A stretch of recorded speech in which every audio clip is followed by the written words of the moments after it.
semua kontrak perkuliahan, mulai dari deskripsi perkuliahan sampai dengan evaluasi perkuliahan satu semester ke depan. Untuk semester sekarang, mata kuliah perkoperasian itu selama satu semester ke depan saya yang mengambilnya. Kemudian mungkin kita sudah pernah bertemu di mata kuliah lain pada semester yang sebelumnya, ya kan? Jadi saya tidak perlu lagi untuk memperkenalkan diri, ya. Kita langsung untuk menyampaikan apa-apa saja yang akan kita capai di dalam materi perkoperasian ini selama satu semester ke depan, ya.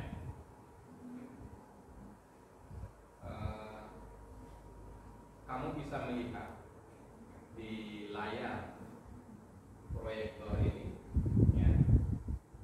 Kita mulai dari capaian prodi. Nah, itu di atas itu capaian prodi. Prodi juga punya luaran terhadap mahasiswanya. Jadi seperti ini misalnya, ketika mahasiswa itu selesai dari apa saja istilahnya, selesai mengikuti pelajaran ini atau selesai mengikuti perkuliahan ini, maka mahasiswa itu akan seperti ini. Jadi istilahnya punya tujuan atau punya target, ya. Kita lihat di sini ada sikap, ada pengetahuan umum, keterampilan umum, dan keterampilan khusus, ya kan? Saya pernah singgung dulu di waktu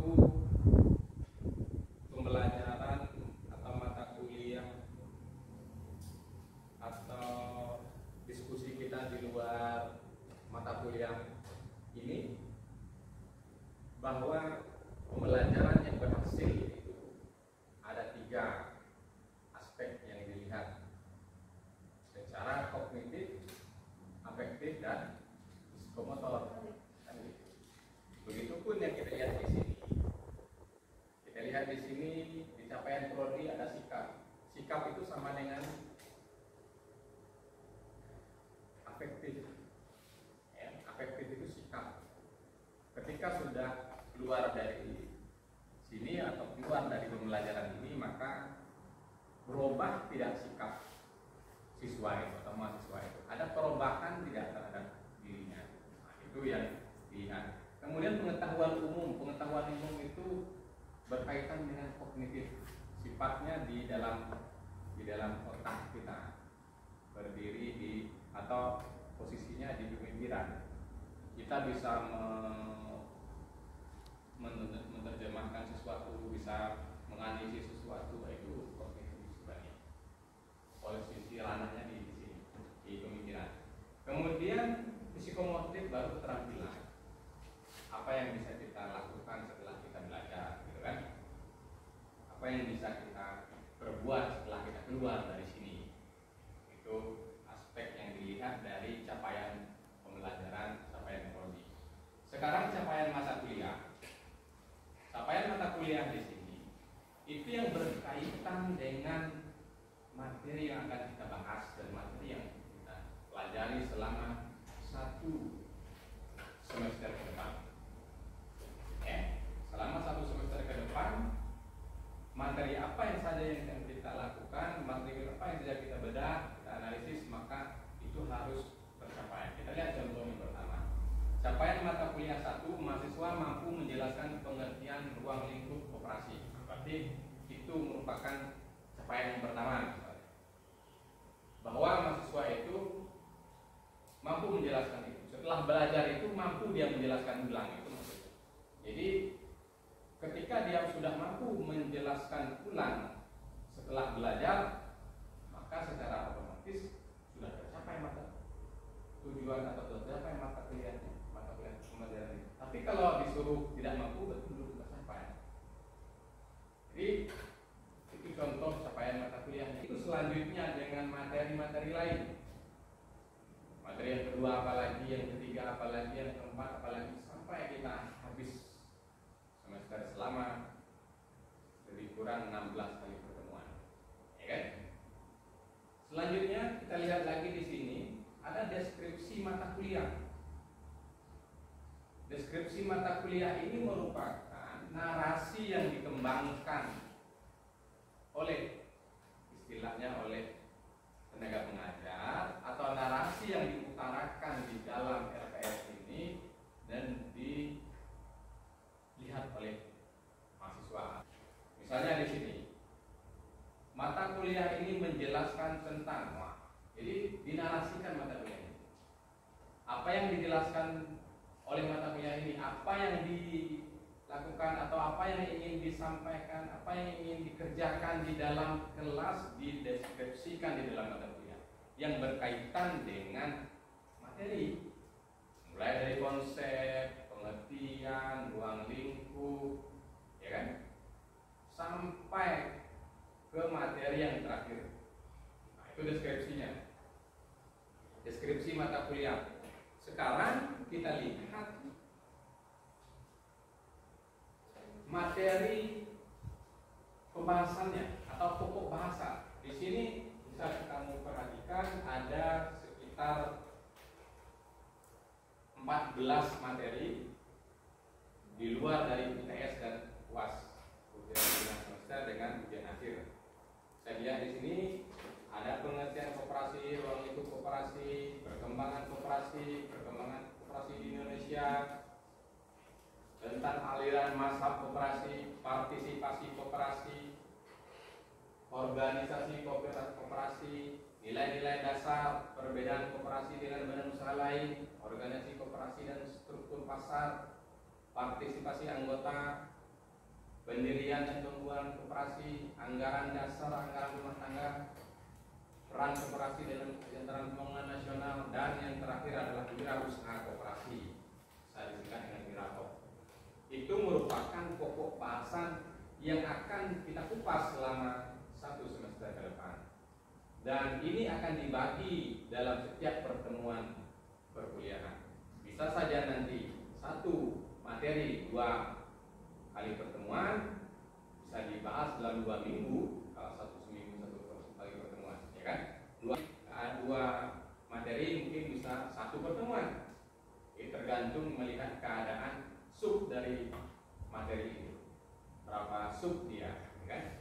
Kalau dia banyak, jadi bisa kita jadikan 2 kali pertemuan tentang 1 bab itu.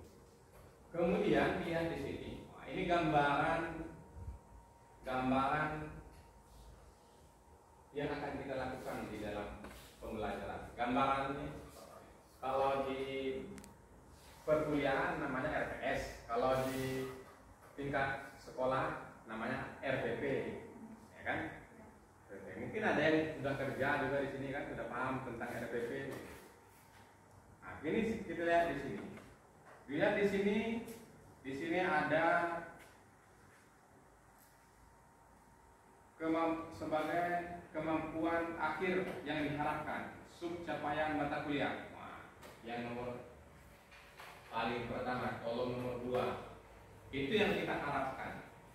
Mahasiswa dapat mengetahui dan menjelaskan pengertian koperasi, ruang lingkup koperasi, latar belakang timbul atau sejarah koperasi. Paling tidak mahasiswa bisa menjelaskan itu setelah belajar di pertemuan pertama dan kedua. Karena itu 2 kali pertemuan di situ. Nomor 1 dan 2 itu 2 kali pertemuan untuk menjelaskan materi, karena materinya agak panjang, gitu kan. Kemudian indikator di situ itu yang akan dilihat di dalam pembelajaran 2 pertemuan itu. Yang pertama, menyampaikan kontrak. Nah, ini tergolong di dalam penyampaian kontrak atau penyampaian RPS, karena kita pertemuan pertama. Sudah setelah itu baru mengenai peranan koperasi, pengertian, timbulnya koperasi, sejarah, ini kan, ruang lingkup. Nah, kemudian ada kriteria bentuk penilaian. Bisa kamu lihat di sini. Kriteria bentuk penilaian di sini, saya tunjuk itu. Kriteria bentuk penilaian ini ada berbentuk saya memberi istilahnya tugas atau resume. Saya beri kamu meresum setiap materi yang kita pelajari setiap pertemuan. Resume. Kemudian kamu membuat makalah. Makalahnya bagaimana? Makalah yang akan ditampilkan oleh mahasiswa. Kemudian dia presentasi ke depan. Presentasi ke depan kelas. Lihat di sini estimasi waktu atau metode pelajaran. Metodenya untuk pertemuan pertama kita masih dalam keadaan metode ceramah. Kenapa? Karena masih dalam penyampaian RPS dengan penyampaian kontrak perkuliahan. Baru nanti di kedua bisa dilihat di sini ada metode ceramah dan diskusi kelompok saya bikin. Karena apa? Kita masuk ke dalam tahap istilahnya membedah materi secara dalam. Metodenya ada dua di sini yang akan kita lakukan selama 1 semester ke depan, yaitu ceramah dan kelompok. Metode ceramah ini tidak bisa lepas dari metode apapun. Mereka mengingat ya. Karena apa? Karena metode ceramah ini kadang-kadang kita sering ngomong metode konvensional itu kelemahannya lebih banyak daripada model-model lain. Padahal ceramah ini tidak bisa lepas dari metode kaitan untuk membuka dan menutup pembelajaran. Jadi setiap apapun metode dia digandeng dengan metode konvensional. Ya. Kenapa? Karena ingin membuka pembelajaran, memotivasi mahasiswa dan siswa, memberi kesimpulan pada pembelajaran itu, metode ceramah yang dipakai. Kan gitu. Nah, jadi tetap kita menggunakan ceramah dan diskusi. Kemudian diskusi kelompok. Kenapa diskusi kelompok yang saya pilih? Diskusi kelompok yang saya pilih di sini untuk pembelajaran tingkat dewasa tidak lagi seperti belajar tingkat SMA. Belajar tingkat dewasa itu pendekatannya adalah pendekatan student oriented atau pendekatan mahasiswa oriented, mahasiswa yang aktif. Jadi tidak lagi seperti misalnya di sekolah kita belajar, guru menjelaskan, kasih tugas, PR, gitu, tidak seperti itu. Tetapi dia yang ikut belajar di dalam kelas. Makanya diskusi ini merupakan ranah itu, ranah yang akan dia gali secara bersama di dalam kelas. Di dalam diskusi ini terjadi beberapa pembentukan nilai-nilai secara tidak langsung. Nilai-nilai apa? Nilai-nilai interaksi antar sesama, nilai-nilai tanggung jawab antar sesama. Misalnya dibagi kelompok, si A bikin ini, si B bikin ini, si C bikin ini, disuruh bikin. Kita kerja sama-sama, itu kan tanggung jawab. Kemudian nilai interaksi sesama dia bergaul dengan teman-teman yang tidak sama, misalnya tidak homogen sifatnya, bersifat bermacam-macam suku, bermacam-macam latar belakang, digabung jadi satu. Disitulah terjadi interaksi. Dan nilai-nilai itu yang terwujud secara tidak langsung di dalam metode diskusi itu, ya. Saya rasa kalau paham itu. Kemudian di sini pengalaman belajar. Nah, ini yang akan dilakukan di dalam kelas, membahas materi tentang ini. Ini akan dilakukan di dalam kelas. Kemudian yang terakhir adalah materi pembelajarannya adalah kita menjelaskan tentang sejarah tadi di dalam pertemuan pertama ini. Oke? Ya. Kemudian kita masuk ke dalam, saya menyampaikan tahap dari sistem evaluasi atau sistem tugas. Di sini bisa kamu lihat di sini, saya memberi kamu nanti di akhir ya, di akhir ini gambaran tugasnya adalah mahasiswa menyusun secara sistematis sesuai dengan referensi dari buku dan jurnal. Kamu membuat tugasnya adalah membuat makalah. Ya, membuat makalah. Membuat makalah ini harus dasarnya ini. Nah, dasarnya ini. Kemudian makalah disusun melalui Word dengan sistematika sesuai dengan standar panduan penulisan makalah. Makalah penilaiannya, nah, di situ penilaiannya ini akan dinilai. Referensi yang jelas poinnya 30%. Ya. Makalah yang disusun 40, penyusunan slide presentasi 30. Jadi totalnya adalah 100. Nanti itu bentuk dari penilaian tugas akhir kamu. Oke, saya rasa paham. Ada yang ingin ditanyakan? Ditanyakan tentang ini, tentang kontrak ini. Pas kita masuk materi, saya kasih gambaran. Oke, kita masuk ke dalam sebuah materi secara umum saja ya. Teman pertama kita kasih gambaran secara umum. Karena saya tadi sudah bilang bahwa kamu itu, kita sistem pembelajarannya adalah student oriented atau sistem pembelajarannya mahasiswa oriented, mahasiswa yang aktif. Kami sebagai dosen ini pada dasarnya, kalau untuk tingkat perguruan tinggi itu tidak mengajar lagi sifatnya, tetapi mengakomodir, memfasilitasi. Kalau mengajar itu tingkat SMA. Tingkat SMA itu mengajar, karena kamu ini kan orang dewasa kayaknya. Pemikiran orang dewasa berbeda dengan pemikiran dengan SMA. Kalau sudah nikah dari mana? Sudah ini perguruan tinggi itu sudah taraf pola pikirnya di atas rata-rata, gitulah. Kalau di tingkat SMA, SMP, menengah ke bawah, itu masih sistem mengajar sifatnya. Oh ini. Tetapi kalau di perguruan tinggi, dia tidak mengajar lagi namanya, tetapi dia memfasilitasi, mengakomodir. Kamu mau apa? Dia akomodir oleh dosen, gitu. Ini maunya apa mas gue ini? Bukan ini maunya dosen dikasih masalah seperti itu. Tetapi ini dia mau apa ini? Oh anak ini dia mau seperti ini, orang ini seperti ini. Itu yang harus dilihat atau dicermati oleh para tenaga pengajar. Kita lihat di sini sejarah koperasi. Sejarah koperasi dia terjadi di saat revolusi Inggris, revolusi industri. Revolusi industri ini perubahan penggunaan sumber daya dari sumber daya manusia ke mesin, ke robot, ke teknologi. Maka itu terjadilah banyak pengangguran di sini.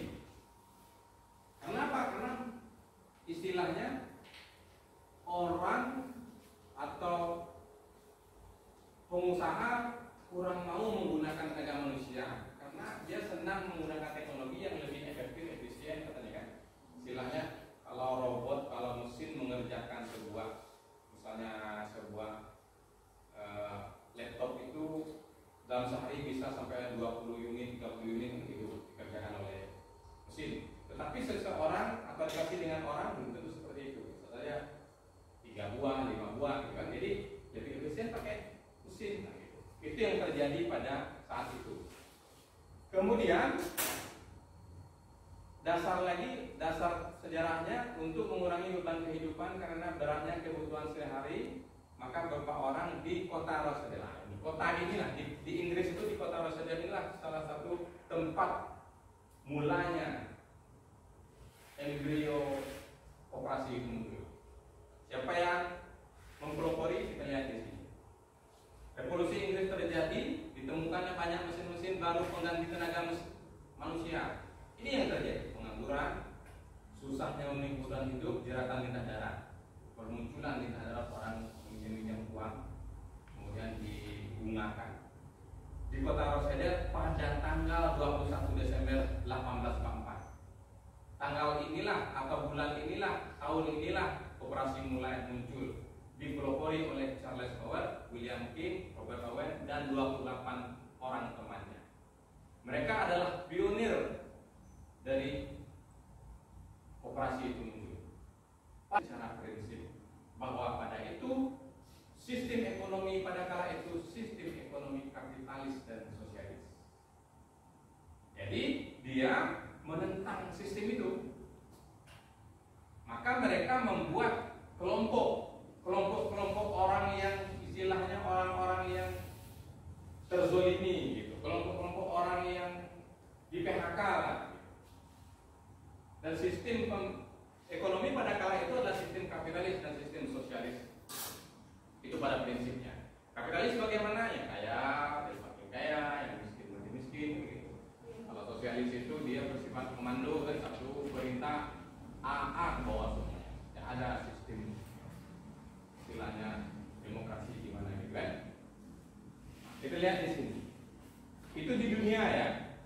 pada tahun 1844. Berkembang dari Inggris, lari ke daratan Amerika, dari Eropa dulu. Jadi koperasi itu mulainya dari daratan Eropa, lari ke daratan Amerika, terus ke Eropa Timur, Rusia, lari Amerika Latin, baru dia ke Asia, Jepang, Cina, segala macam sampai ke Indonesia. Itu perkembangannya. Sedangkan di Indonesia itu pada tahun 1896.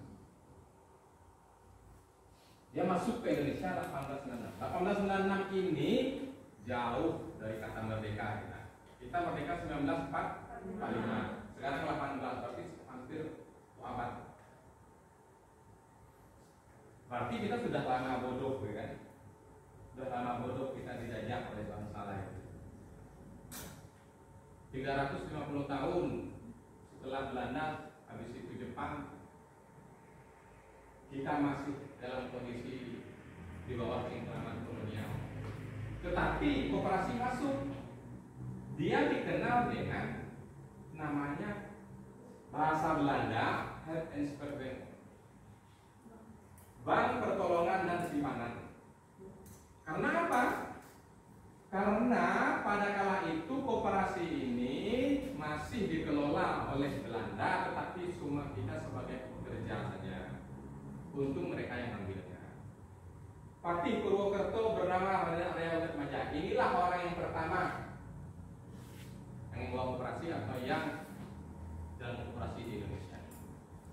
Walaupun kita kenal setelah kemerdekaan, bapak koperasi adalah Bung Hatta, ya kan? Yang mengembangkan secara besar. Kemudian pada tahun 1947, nah ini 3 tahun setelah kita merdeka, kongres pertama dilakukan koperasi. Kongres itu penetapan, mengesahkan di Tasikmalaya. Apa yang disahkan? Ada 3 poin yang dihasilkan pada kongres pertama itu. Tanggal 12 Juli ditetapkan sebagai hari koperasi. Gotong royong dan kekeluargaan merupakan azas koperasi. Mendorong tumbuhnya koperasi di desa-desa. 3 ini yang dicetuskan pada hasil kongres pertama. Maka koperasi dikatakan sebagai pendorong roda perekonomian, itu berkaitan dengan hasil kongres ini. Kenapa? Karena ini mendorong tumbuhnya koperasi di desa-desa. Ya, saya rasa untuk perkembangan atau sejarah koperasi di di dunia dan di Indonesia itu sudah paham kan, ya kan? Ini konsep pengertiannya saja. Konsep pengertiannya saja untuk secara etimologi, koperasi itu ada 2 kata, ko dan ope. Ko artinya bersama, operasi artinya bekerja bersama-sama. Saya rasa itu cukup untuk pengantar. Saya ingin kamu bertanya kalau tidak ada pertanyaan yang kita lakukan. Silakan. Siapa dulu? Boleh, Anissa? Iya. Waalaikumsalam. Izin bertanya mengenai koperasi. Jadi di desa ini kan ada BUMDes, Pak, dan usaha milik desa. Apakah BUMDes ini termasuk ke dalam koperasi, Pak? Terima kasih. Assalamualaikum warahmatullahi wabarakatuh. Waalaikumsalam. Bagus sekali pertanyaannya, Anissa. Nanti saya ingin juga mahasiswa saya yang menjawab. Di samping saya yang menjawab juga, supaya ada tambahan. Kita lebih banyak, tambahan lebih bagus. Ya. Apakah BUMDes itu sama dengan koperasi atau tidak? Ya. Sekarang kita mungkin selama era Jokowi, Pak Presiden Jokowi ini 10 tahun ini ada undang-undang baru yaitu undang-undang desa. Kalau dulu orang nggak mau jadi kepala desa, sekarang berebut menjadi kepala desa, ya kan? Sampai bikin baliho, sampai bikin di mana seperti orang menjadi calon anggota DPR atau segala macam bupati. Kenapa? Karena ada dana desa yang dikucur oleh pemerintah setiap tahun 1,5 M, ya kan? Itu untuk apa? Untuk mensejahterakan ke masyarakat desa tersebut. Bagaimana jalurnya terserah apa yang mau dilakukan. Misalnya bisa dari segi infrastruktur, jalan-jalan pertanian, jalan-jalan mengakses untuk mudahnya orang berjualan, ekonomi berjalan. Bisa dari pengetahuan, pelatihan, diklat segala macam. Bisa dari usaha-usaha yang dilakukan oleh desa. Salah satunya terwujudlah BUMDes, badan usaha milik desa. Secara prinsip dia sama dengan koperasi. Samanya di mana? Sama adalah bentuk usaha. Secara undang-undang dia berbeda.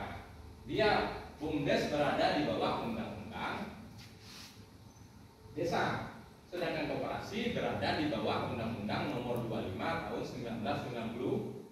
Nah, yang ini dia berada di sini koperasi itu. Kalau ingin membedah koperasi, bukalah undang-undang ini, semuanya ada. Prinsip, azas, semuanya lengkap di dalam undang-undang ini. Seseorang bisa menguasai materi koperasi, kuasai ini, selesai. Ya, nah, jadi itu jawaban dari saya. Silakan ditambahkan. Saya ingin ada yang silakan. Cici ya? Iya. Ya silakan. Tambahkan. Assalamualaikum warahmatullahi wabarakatuh. Waalaikumsalam warahmatullahi wabarakatuh. Boleh dibuka dikit maskernya? Izin menambahkan Iya. sedikit jawaban dari Iya, boleh, silakan. perbedaan antara BUMDes dan koperasi. Nah, sedangkan kalau BUMDes itu dibentuk dengan perbuatan hukum publik, Iya. dia yakni melalui peraturan desa yang disepakati dalam musyawarah desa. Betul. Nah, sedangkan koperasi ini merupakan institusi hukum privat, yakni dibentuk oleh kumpulan orang perorangan Iya, iya. yang semuanya berkedudukan setara sebagai anggota. Anggota. Betul. Iya. Kemudian dana pun berbeda sumbernya. Dana koperasi berbagai dari simpanan anggota, dan wajib, dan simpanan pokok, dana hibah, cadangan. Sedangkan itu kan dari dana desa. Oke, terima kasih. Ini ada lagi, silakan. Febri boleh? Ya silakan. Assalamualaikum warahmatullahi wabarakatuh. Waalaikumsalam warahmatullahi wabarakatuh. Ini bertanya Pak, Ya. kenapa koperasi cenderung sulit berkembang dibandingkan instansi keuangan lain Pak? Ya, boleh. Kenapa koperasi sulit berkembang dibandingkan instansi-instansi lain? Dari segi kita lihat secara real di lapangan. Kenapa dia sulit berkembang? Pertama, dia tidak menyesuaikan dengan keadaan kondisi peradaban dunia sekarang. Koperasi secara prinsip, secara teori, secara kedudukan, secara undang-undang dia sangat ideal dengan keadaan bangsa kita. Akan tetapi semua sistem berubah, keadaan negara semakin lama semakin maju, dia tidak, istilahnya kurang mengikuti itu, cenderung mengikuti itu karena mungkin koperasi ini kita ini menganut sistem ekonomi campuran. Ada kapitalis sedikit, ada sosialis sedikit, kan?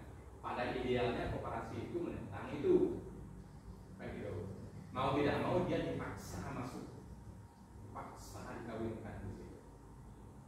Secara otomatis dia sulit berkembang karena kita tahu kapitalis kan bagaimana sistemnya, sosialis kan bagaimana. Ketika koperasi masuk, dia berada di tengah-tengah itu.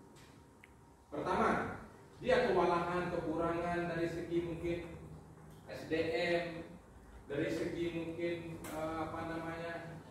dana, dari segi mungkin infrastruktur. Kita boleh lihat infrastruktur koperasi dengan infrastruktur yang lain itu berbeda. Kita masuk ke bank, buka pintu, orang sudah ada yang bisa dibantu dengan pakaian yang rapi, bersih, wangi.